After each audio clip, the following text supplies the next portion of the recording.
The interesting thing about dental, you can buy a lot of practices for 5 times EBITDA. Mm-hmm. And when you roll the practices in and integrate them, and we do use Denticon, we'll get all the new practices on Denticon and get them integrated in. The practice instantaneously becomes worth twice what we pay for it.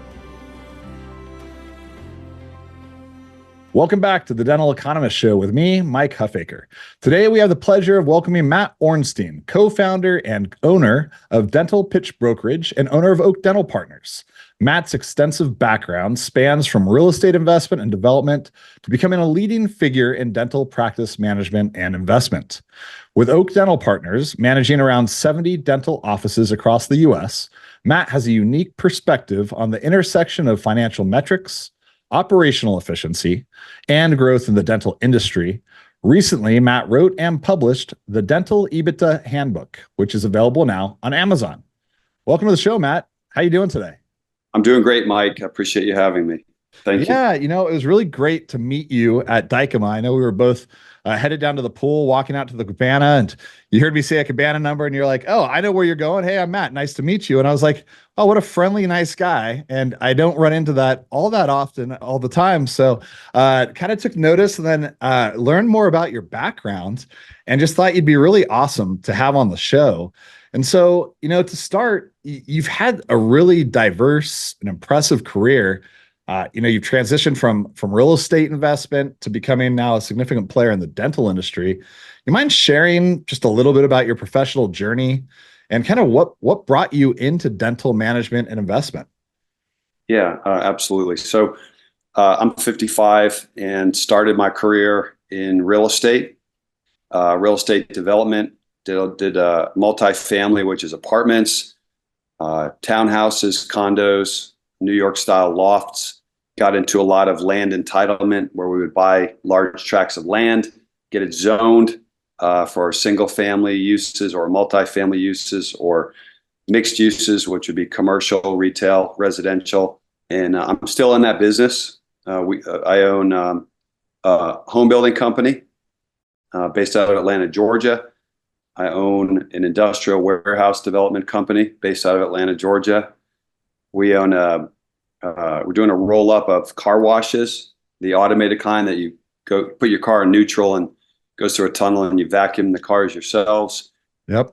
We still do a lot of land entitlement.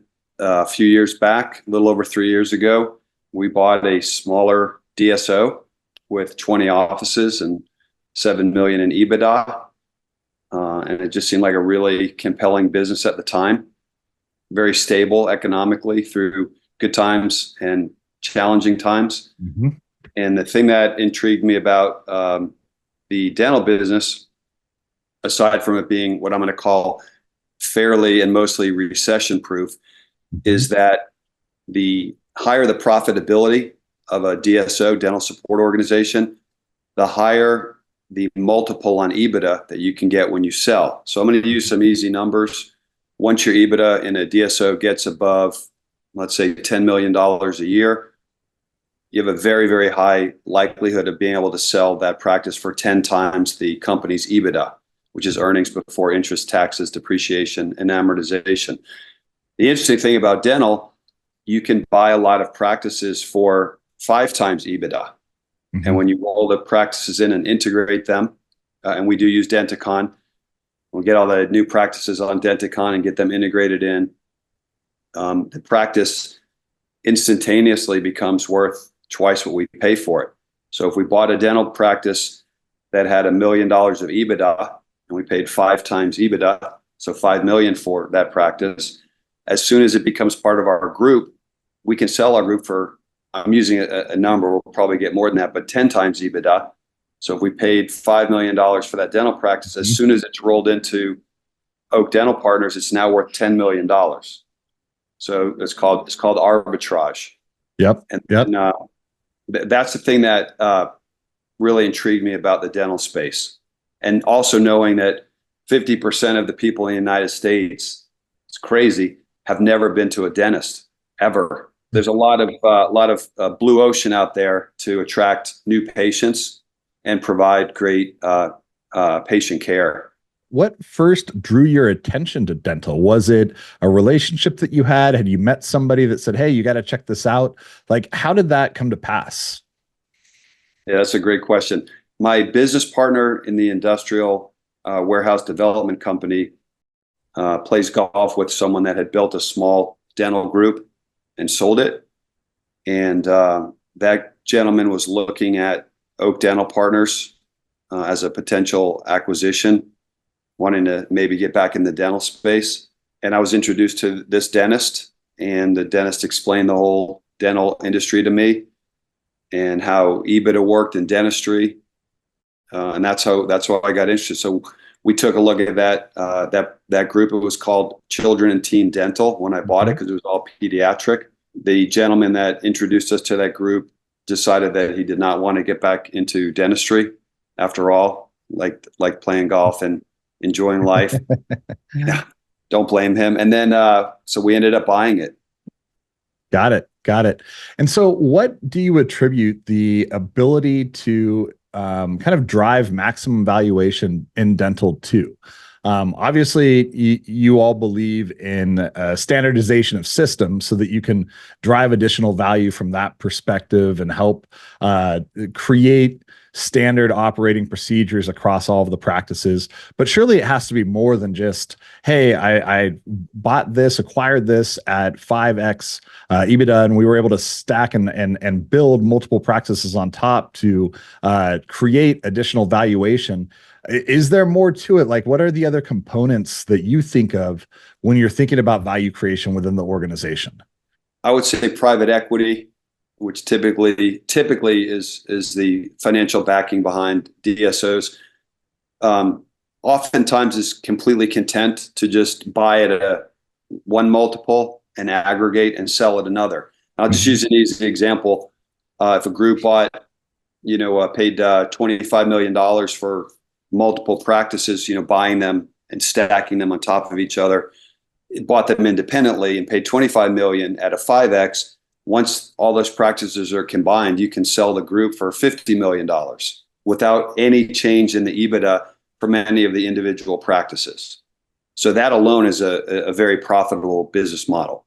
The upside to that is if you buy or an aggregate through by buying and building, you bought $25 million of EBITDA, and then you can grow that EBITDA in the practices from 25 million to, let's just say, 40 million through organic growth. I'm just making some numbers up. Now you can sell a group for $80 million, and you paid 25 million for it. So there are really two components: the arbitrage on the EBITDA multiple, buying at an EBITDA multiple that's lower than the EBITDA multiple of the group, and then growing EBITDA organically, meaning you're going to have to increase the revenues and collections at the individual practices and or reduce costs. Yeah. So both of those are levers. You can reduce cost to increase EBITDA, or you can increase revenue and profits to increase EBITDA. Combination of both is best, but either one would suffice. Yep. And that's where you see a lot of the focus these days on the same store growth. It's become really kind of the hot topic this year in every conference and every convention that takes place, is everyone wants to talk about same store growth. I think a large part of that, though, also ties into interest rates and groups being heavily levered. How does that part play into your plan? Like the debt component, the fact that interest rates are raised, it's creating some challenges for folks out in the market today. How do you think about it? Interest rates have a massive impact in the DSO space and in the private equity world. When I bought Oak Dental Partners 3 years and probably 5 months ago, we were paying 7% interest on our debt. Mm-hmm. And now we're paying 12% interest. So it's gone up 67% on interest costs. And let me just, throw some numbers out there so people can understand that. If you have $100 million of debt and you're paying 7% interest, you owe the bank $7 million a year. If you had 10 million of earnings or EBITDA before what you pay the bank in interest, 10 million of earnings minus 7 million of interest leaves you $3 million a year left over. That's called free cash flow. And you can use your free cash flow as equity when you're buying more dental offices. Or if you're opening de novo offices, you can use your free cash flow to expand.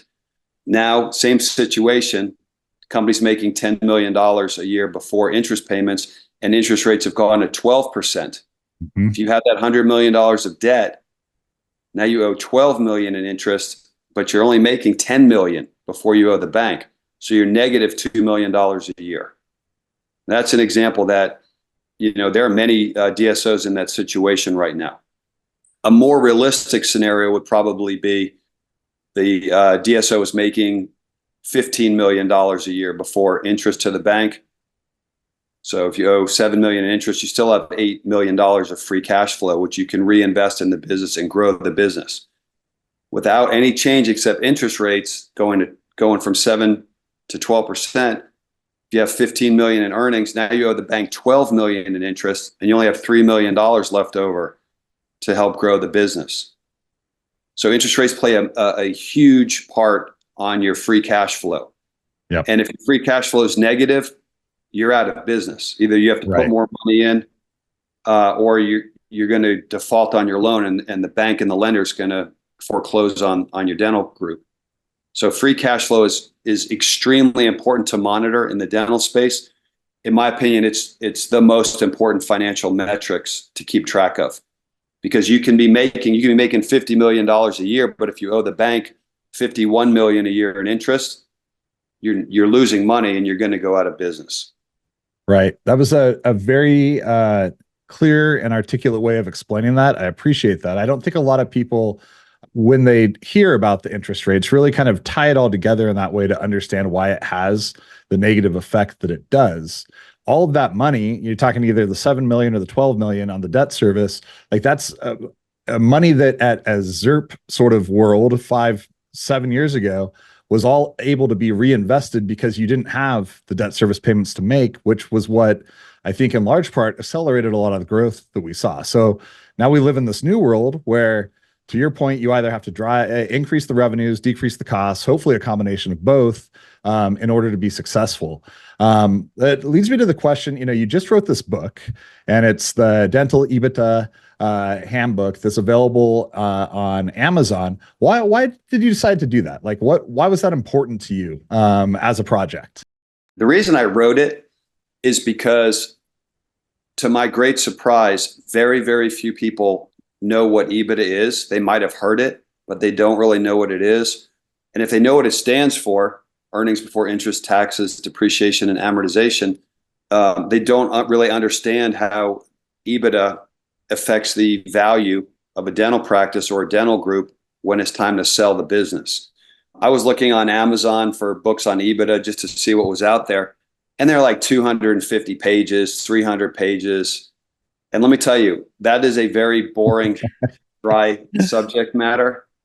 And I'm thinking insomnia. To myself, maybe that's a good cure for insomnia right there. It's as good as Ambien, I'm sure. So I'm like, who has time to read 250 pages of the most dry, boring material? And I'm a simplicity type of guy. So I said, let me see what I can do to simplify this topic and write it with very, very clear wording that anyone can understand. Someone in high school will be able to read this book and understand what EBITDA is and how it impacts the value of a dental practice or a dental group. So I was able to get all of that information in less than 20 pages. And I really could fit it in about 7 pages. I just increased the font size so it was easier to read, especially for people that wear glasses. And I was able to explain it all very clearly in a book. And it's a booklet that someone can read in like 7 to 10 minutes.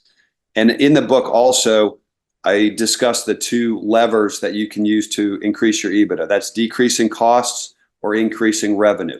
Those are the only 2 levers you can use. So yeah, so let me ask you this: like, if somebody says like, well, what's the difference between EBITDA and profit? Is like, what's your answer to that question? Yeah, and I explained that in the booklet as well. So I'm going to use an example. You have $100 million in debt, and you owe $10 million in interest to the bank every year. So your dental group after all revenue minus all expenses, you have $11 million. And then you owe the bank $10 million in interest. Your net income is $1 million.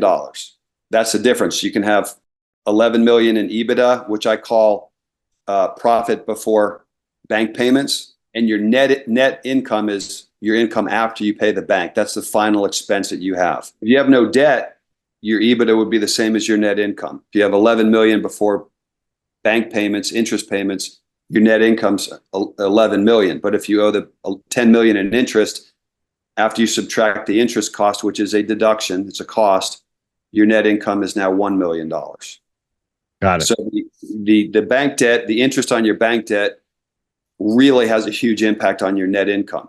So now that you've kind of entered into the world of dental and in a pretty big way, and for a variety of reasons, including, its ability to be relatively recession proof and the fact that there's a lot of great investment opportunities in the space, I'd just be curious, like general observations of the industry as a whole. You've gotten to know a lot of the people in the space. You have a lot of relationships with different technology vendors, with different groups. Yeah, you founded Dental Pitch Brokerage, which we can talk about a little bit more in just a minute. But you've been in real estate and you've kind of been immersed in that world for so long. How do you compare the two? And what are some of the things that you particularly enjoy about the dental space, and maybe some things that were a little bit surprising to you? The biggest difference between the type of real estate I do and dentistry is the number of employees that you have to efficiently function with. So we have over 1,000 employees at Oak Dental Partners. On a industrial building, we have an operating partner and a construction manager, 2 people. That's it. So right. we outsource everything. We outsource the design of the building, the engineering, and all of the construction to general contractor. So I don't have to manage any of those people, and a project gets done and those people are gone. It doesn't require an intensive personnel for the type of real estate I'm in: home building, industrial, or even car washes. At all of our car washes, we have 3 people on site at any given time: the manager, the assistant manager, and 1 employee. Right. And those employees are generally fairly easy to replace. There's not a lot of training. You don't need high levels of education to work in one of those automated car washes. Very, very little skill and knowledge base is required. In a dental office, the dentists are highly educated, highly trained, and they're difficult to replace. Yep. And one of the reasons that dentists are difficult to replace is right now, every year, 15,000 dentists are retiring every year, and only 6,000 are graduating from dental school. So there's a shortage of 9,000 dentists a year right now. If you look at someone coming out of dental school, they have very, very little clinical time, chair time. A lot of their practice is on, molds or cadavers. Very, very little experience in an actual live human mouth. The confidence and skill of kids coming out of dental school pales in comparison to a seasoned dentist that's been working with patients for 5 or more years. So what does that mean? Someone coming out of dental school probably can produce about 1/3 of the revenue that a seasoned dentist can deliver. There's a shortfall of 9,000 dentists a year. And of the 15,000 that are retiring, 6,000 to replace them per year coming right out of dental school with no experience and very little training, no fault of their own. Then your office manager really has to have a deep understanding of the systems and your practice management system and scheduling and patient interaction. And then you've got the hygienists, dental assistants. There's a lot of moving parts in a dental office, and every person in a dental office needs to be trained and build up a very significant and specific skill set and knowledge base. It's a challenge for everyone. And currently, because of inflationary pressures, labor costs in the industry have gone up dramatically because, for the reasons I just said, and as DSOs are growing and expanding, there's a lot of competition for hygienists, dental assistants, dentists, and office managers. A lot of competition. So the labor costs in the dental industry have gone up dramatically. The supply costs have gone up. Insurance has gone up. Yep. All the costs have gone up, and you're beholden as a dental office to insurance companies or Medicaid, and neither of those two have kept up with the costs that have been associated. So costs in a dental office might have gone up 25% over the last few years, but what you're able to collect from the insurance companies or Medicaid may have gone up 5%. So you have to make up for that through operating efficiencies, really watching your costs on supplies, your lease costs in the offices, marketing, and then you really have to, where possible, take advantage of as many additional services that you can provide to the patients. So you might have been a general dentist office that was really just doing cleanings, fillings, fluoride treatment, things like that. And now it really is critical that maybe you're doing orthodontics now, or you're doing extractions or sedation dentistry, veneers, crowns, dentures. Anyone who's successful right now in the dental space has to increase their revenue. I mean, it's a very human capital intensive industry with a lot of challenges that you just laid out. I appreciate kind of the end of that statement with a little bit of illustration and some paths that can be taken to solve for it. Because at the beginning of the statement, it sounds very much like, well, this is an industry that is just rife with challenges. You have all of the human capital challenges. You have the dentist hiring challenges with the deficiency of who's retiring and who's coming out of school. The insurance, the costs are coming up, reimbursements are going down, and it's like, wait, you're getting squeezed from every angle. Like, where is the light at the end of the tunnel? So expanding services offered is one of them that you called out. How do you view technology in that landscape? Is that something that you feel could be a potential solution for some of these issues that are being faced right now in the dental space? Technology adoption, in my opinion, is critical to financial success in the DSO and dental space right now. There's some great companies out there. One of them that I really love is Pearl AI, called Second Opinion. So when you take an X-ray in someone's mouth, Pearl will scan that X-ray against millions of other X-rays, come back and tell the dentist, based off this X-ray, these are the issues that should be treated, have been treated by millions of other, on millions of other patients. And if you do handle these issues that are showing up on the X-ray, you will get paid by the insurance companies as well. And that's one of the big fears of dentists is, if they're not 100% sure that something's ready to be treated, maybe, having a cavity filled or an extraction or a root canal, and the dentist does that and submits it to the insurance company, there's always a fear that the dentist did all that work and spent the money on all that, and then the insurance company says, no, we're denying this because it wasn't necessary. Yep. That's what I like about Second Opinion.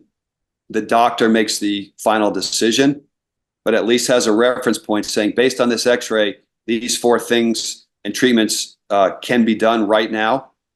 They're medically necessary. The time is right, and if you do these procedures, you're going to get paid by the insurance company. You're going to be able to collect the money on that. Another company that I really like is owned by a guy named Amal Nirgidkar. It's called Patient Prism, and it listens into all the phone calls. And if an appointment's not made or a treatment is not accepted by a patient for some reason, it all uses AI. It's basically all AI listening. It does a very short summary. It could be a 25-minute phone call. It might do a 1 or 2 sentence summary. It will alert the office manager, and the office manager has an opportunity to rectify that situation. And that can add a lot of additional revenue and opportunities for new patient acquisition.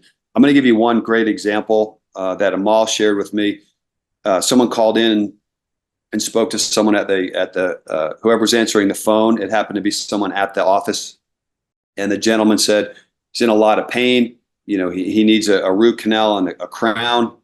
He said, I'm in a lot of pain. I want to come in right away. And whoever was handling the phone call looked at the schedule and said, our next available appointment is 6 weeks. The person said, look, I'm cool with the 5,000, but I can't wait that long. And that was the end of the call. Patient Prism picked that up. The office manager intelligently called that patient back and said, really sorry about that. When do you want to come in? He said, as soon as possible. He said, tomorrow morning. Patient said yes. And, they might have bumped someone who was getting $125 cleaning and brought in a patient that was, $5,000 collections procedure. AI is available. It's available for, and technology available to allow patients to book and change appointments on their phone. Yep. Or on their computer. If someone doesn't show up, they'll get a text now if you're using the right technology. Hey, sorry, you missed your appointment. Click this link and you can reschedule and look into the office's calendar and reschedule. So there's a lot of different avenues where technology is really important and can reduce costs, can increase patient acceptance and fill the schedule up, which is what really is necessary to keep offices profitable. Yeah, absolutely. No, there's a lot of opportunity for both automation of routine tasks and, I both the Pearl example, the Patient Prism example are very good ones. I have to give a shout out to Ophir for naming that second opinion, which was a brilliant marketing phrase for what the system does and what the software provides to a clinician. I'd be curious. Let's talk a little bit about the Dental Pitch Brokerage. So, you founded this. Tell me what the purpose is. What is the business for? Who is your ideal client? And just kind of walk me through what that looks like. My co-founder and business partner is a gentleman named Elijah Desmond, very well known in the dental space. So when I bought Children and Teen Dental, and we renamed it to Oak, we had 20 practices, and now we're at about 65. So I've gone through the process of 45 acquisitions in 3 years, a little over 3 years. The super majority of those came through brokers. I'm just sharing my own personal experience, but I hear it a lot in the industry. At the end of every single one of those, there wasn't one time where I said that was a pleasant experience. What would make them unpleasant? I'm going to tell you that, and that's a great question. So okay. I'm going to use real estate as an example because a lot of people have purchased or sold a home. Mm-hmm. And when you're purchasing or selling a home, as an example, there's a real estate agent, a buyer's agent, a seller's agent. And generally, if you're a buyer, and you want to sit down with the seller and have a face-to-face discussion to work out a couple fine points, the real estate agents do everything possible to not let you sit face-to-face with the seller of the home or speak to the seller of the home. I'm not really sure the mindset behind that, but I feel like the agents in real estate, it must be some mindset of protecting their commission. And in real estate, we've done over $1 billion of real estate transactions, and there were some really great deals that fell through because the attorneys got involved and started fighting with each other over the dumbest stuff, just trying to show that, how smart they are and earn their fees. And deals fell apart because we were not able to sit down with the buyer or the seller over things that we could have worked out over dinner or a face-to-face meeting. So I experienced a lot of that in real estate, where the brokers and the lawyers keep the sellers and the buyers completely separated until the time of closing. And a lot of deals that should happen fall apart because of that, over things that could have been worked out. And I noticed the same thing as in dentistry. The brokers generally, not all, but generally really try to isolate the sellers from the buyers and put a wall up between the two until a letter of intent is accepted. We had a lot of deals fall apart because of that. We just were not allowed to speak to the seller. Right. And I think there were instances where we could have worked things out and the deal didn't happen. And it's frustrating because the seller has all the information, right? Yep. And you want to make sure there's a good cultural fit between the buyer and the seller. And the brokers that that we've worked with did everything possible to not let that interaction occur. I hear this from a lot of the CEOs of DSOs that I know. The super majority of them say to me, the buying experience is very unpleasant. And I will say, is what I said, the brokerage community in general really likes to put a wall up. I think like maintaining control of the entire transaction, right? Like that wall helps in some ways to prevent things occurring outside of their control. I would imagine that's like with the motivation behind it. I don't know if there's more to it than that. But I totally understand your perspective. Yeah.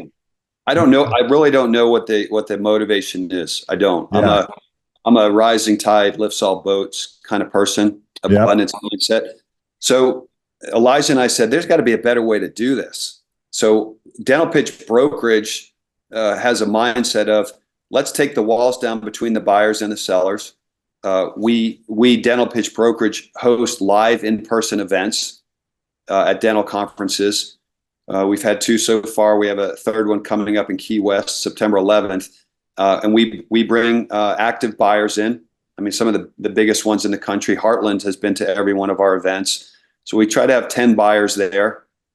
We limit it to 10 buyers. And then we allow the sellers to come in. It's a private room. It's not televised. I interview the sellers on a stage, ask some questions, no financial questions, because we already have their financial information. The buyers already have that tear sheet. So the questions are more about, tell us about your practice, the culture, what got you into dentistry, what does an ideal exit look like for you? Is price the most important thing? Do you want to stay on, or do you just want to exit the business and retire? Right. What kind of partner do you want? Are you wanting to grow your business? Are you still wanting to open additional locations? And we have a really great discussion. The buyers get to see the personality of the selling dentists and understand the culture and the mindset. And then we open the floor up, and the buyers have 20 minutes to ask the sellers any questions they want that are not financial. At the end of that event, the buyers let us know, hey, we'd like to speak to seller 1, 4, 5, and 6. And then we reserve the rest of the afternoon. The buyers have 15 or 20 minutes to sit down privately with all the sellers that come and talk about whatever they want and see if it's a good fit. And the sellers can say, hey, I like that buyer and that buyer and that buyer. I'm not interested in selling to buyer number 4 or 5. And the buyers come back and say, we really like seller 1, 3, and 6. We want to continue discussions. And if things go well, hopefully purchase that selling dentist. So we take the walls down. Yeah. And it's really worked out really beautifully. We have over 60 buyers that are currently buying in our buyer network. And our attitude is, right from the beginning, you want to do a Zoom call with the selling dentist or the selling group, and let's get on the phone, ask them anything you want, see if it's a good fit. And our goal is, when a transaction is finalized, I personally be very disappointed if the buyer and the seller don't say, that was a really pleasant experience. Right. Aside from the financial negotiations, which we help with, aside from that part, which is always never fun, but the other 90% of it was great. It was enjoyable. Everyone's happy with the outcome, and they can look back and say, you know what? I loved working with Dental Pitch Brokerage. Those guys they're nice, they're open, they're honest, they're transparent. And I enjoyed being able to work directly with the buyers and vice versa, the buyers with the sellers throughout the process to make sure that the final sale and purchase was a smooth and enjoyable process.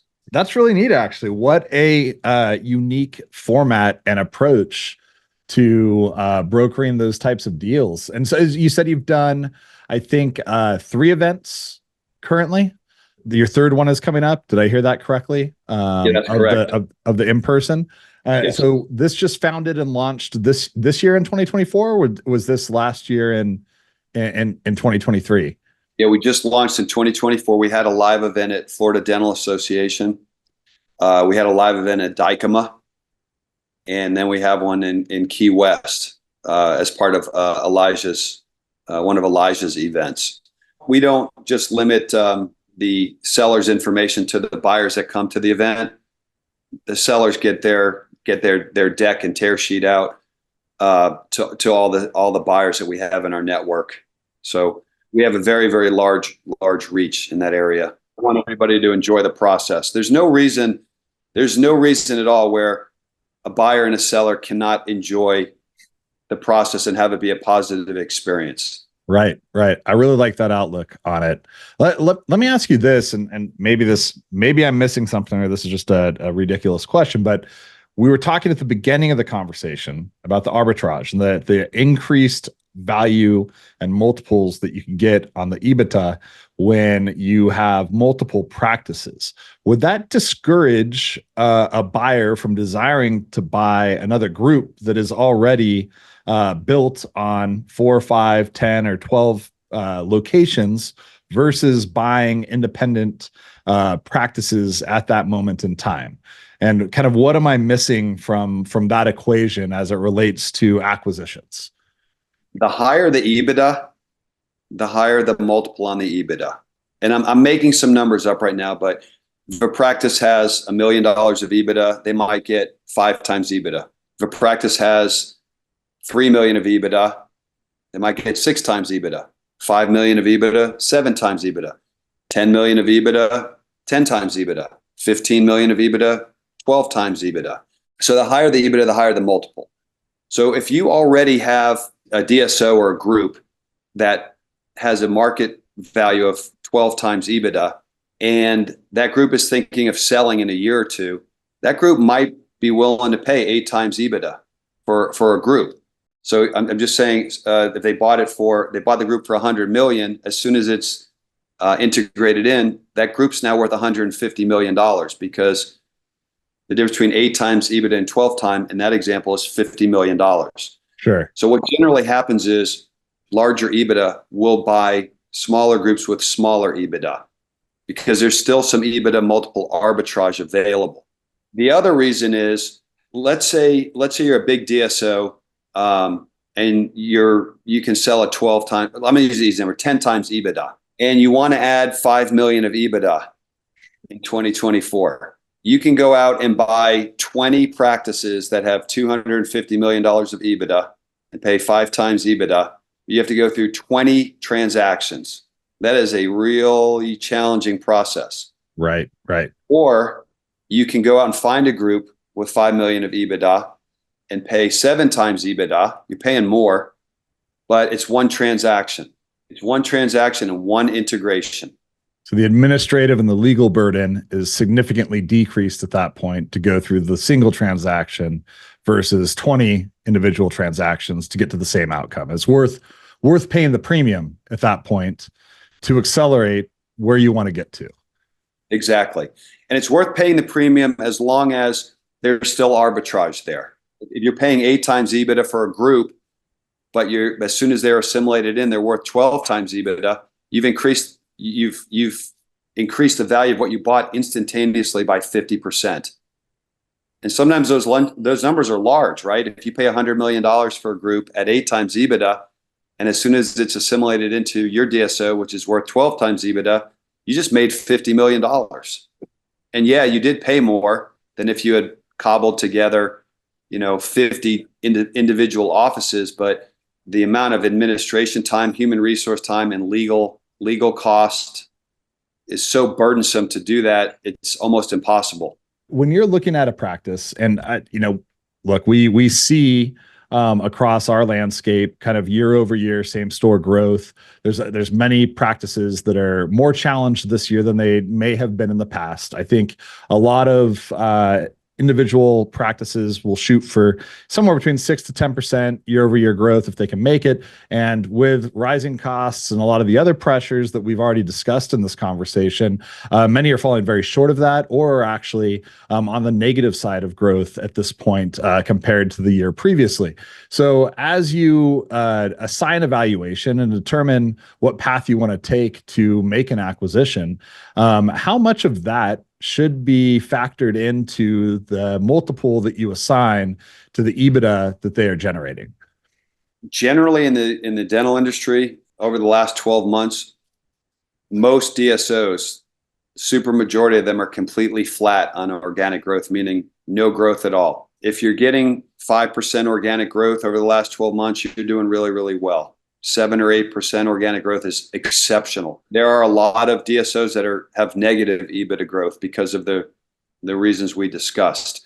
Obviously, if you are a group or a practice and you've shown sustained organic EBITDA growth over the last year or 2 or 3, you're going to get a slightly higher multiple from a buyer. So it does affect it positively then. It affects it positively.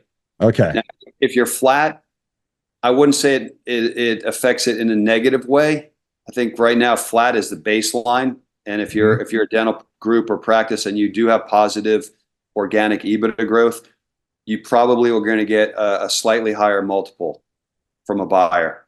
Got it. Awesome. Last question before we wrap. First off, is that a copper mug that you're drinking out of? Yes, it is. Okay. So I saw the post on LinkedIn. I think that was a copper pitcher that you had, but this is proof positive that you practice what you preach. I don't even think you're at home right now. You're traveling. You're still using a copper mug. So what are some of your other, just kind of, if you think about your day to day or week to week, things that are important to you to kind of maintain balance, separate and apart from everything that you do business-wise?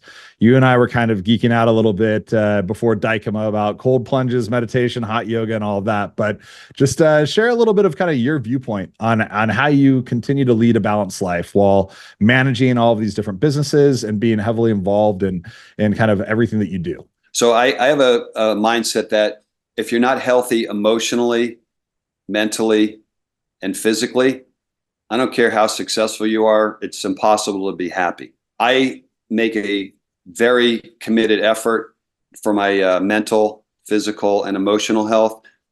Some of the things that I do, I get 8 hours of sleep every night. There are exceptions to that if I'm traveling, but generally 8 hours of sleep. I have a water filtration system at my house and a reverse osmosis water system at the sink. I make all my ice cubes with that. I put that water in the copper vase, and that also kills all bacteria and viruses. I eat 100% organic food. I cook probably 90% of my meals. I love the infrared sauna. It's great for detox. If you do that, you should take activated charcoal. It's just a little pill, and that pulls out all the toxins and heavy metals so you can sweat them out. I love the cold plunge. It's fantastic as well. I try to do that like once a week. If I can't do that, I'll do an infrared sauna and a cold shower.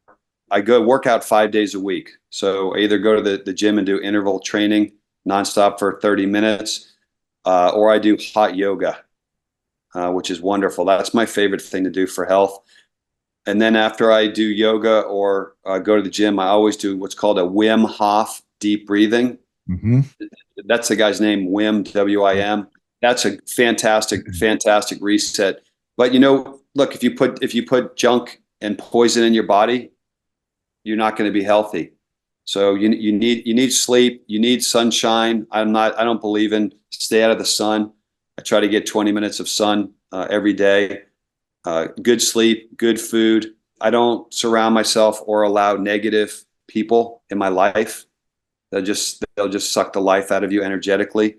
So I think it's really important, if you're in business, to be committed to staying mentally, physically, and emotionally healthy. I love it. Well, it seems to be working, Matt. I really appreciate the time that you spent today. And it's great to hear about all the things that you're working on. It's exciting to have you in dental. For those listening, how can they find Dental Pitch Brokerage? We have a website. This is called Dental Pitch, Pitch, brokerage.com. And all of our contact information is on there. If someone wants to call me, my cell is 404-401-3505. You're welcome to text me or call me anytime, 7 days a week. I love talking to people. I love learning from people, and I love helping people. So that's how you can reach out to Dental Pitch if you want to chat with me. Fantastic. Thank you so much for joining today. Thanks, Mike. It was a pleasure. The Dental Economist Show is brought to you by Planet DDS. To find out more about how cloud-based dental software by Planet DDS helps unleash dentists and their staff to focus on patient care, visit www.planetdds.com. Stay tuned for upcoming episodes by following wherever you listen to podcasts. Thanks for listening.